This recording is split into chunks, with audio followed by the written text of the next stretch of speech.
Okay, 1957.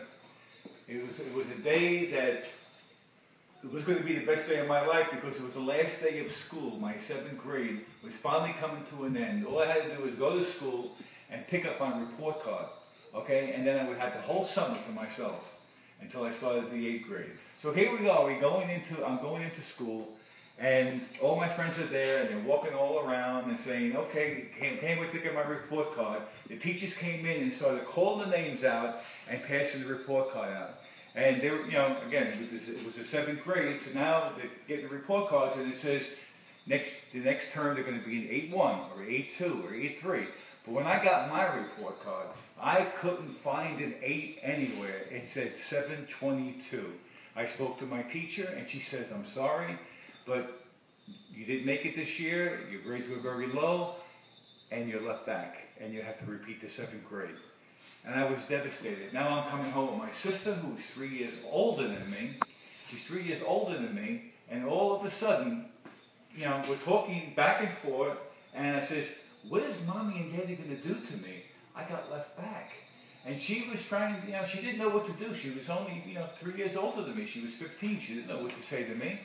But, you know, as we were walking, all of a sudden we had to go back to my, you know, back home in my apartment. The way we walked, my Aunt Gracie's house, we had to pass my Aunt Gracie's house, and you could see, you know, you could see her standing there with my mom, and they had balloons all over the place, okay? And they had a Good Humor truck and a Bungalow Bar truck, and a truck with all rides in it. It was like a great celebration. What am I going to celebrate about? So I didn't know what to do. My sister ran over to my mother. She told her about it. And my mother waved me to come over, and I started to run the other way. My mom chased me and says, "What's the matter?" And, you know, she said, "I heard you got it back," but she says, "We'll get through this. We'll get through this." And then, you know, and we did get through it. I had to repeat the grade. But 2-3 years later, I went we moved from Brooklyn to Long Island. And when we moved, I went to school. I went to the 9th grade. But when the 9th grade was over, they says, "I'm sorry, your grades got low," and I got left back again. So here I am, in 3 years, I got left back twice. And then it got to the point where when I graduated high school, I was 20 years old. I was 20 years old. And at the same year I graduated high school, I went to Vietnam. And I saw a lot of stuff in Vietnam that, yeah, I grew up a lot. I matured a lot. But a lot of things that I don't want to remember because a lot of it was very devastating to me. But then I met my wife in 1969. And we planned to get married in 1971. And she said to me, "Sal, why don't you go to college at night because you have the GI Bill and they'll have a backup for you, you know, so you get a nice good job, you know, down the road." And I said, "You know, me and college don't get along. I don't think me and college would get along." But because I had the problem getting left back, you know, twice in 3 years, and it always stays with me. I think I was good enough. But then it got to the point where I went to college at night. I went to Farmingdale, and the first course I took was accounting, and, you know, I failed it. I had to take it over again. But I got through all of that. Okay, I got an associate's degree.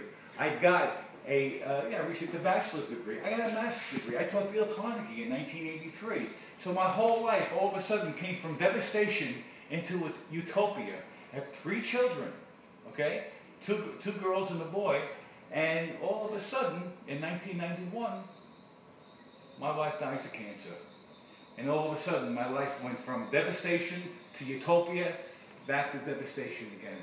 And it got to a point where I didn't know what to do.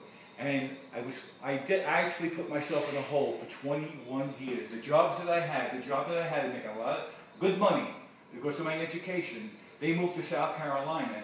And I couldn't go with them because my wife was back and forth in the hospital, and I had to stop Dale Carnegie. And all of a sudden, for 21 years, my whole life came to a halt, it seemed. And I put myself in that hole, okay? And then all of a sudden, in September of last year, in 2012, my son and my daughter-in-law got me involved in classes that were called Momentum Education. And all of a sudden, it just hit me that while I was taking these courses, that I was the one that made the choice to be miserable. I was the one to make myself miserable and make myself to the point where I couldn't grow anymore. All I was doing was waiting for the days to go by till I die. And it just showed me throughout their classes that I do matter and I count. And I feel that I was given a second chance in my life. I mean, I told you about when I was 12 years old, about devastation of being left back. And when I was 46 years old when my wife died, and now I'm 67 years old, 3 years away from 70, but I feel my life is beginning again. And I just want to move forward and I just want to make goals and make those goals come through because I matter.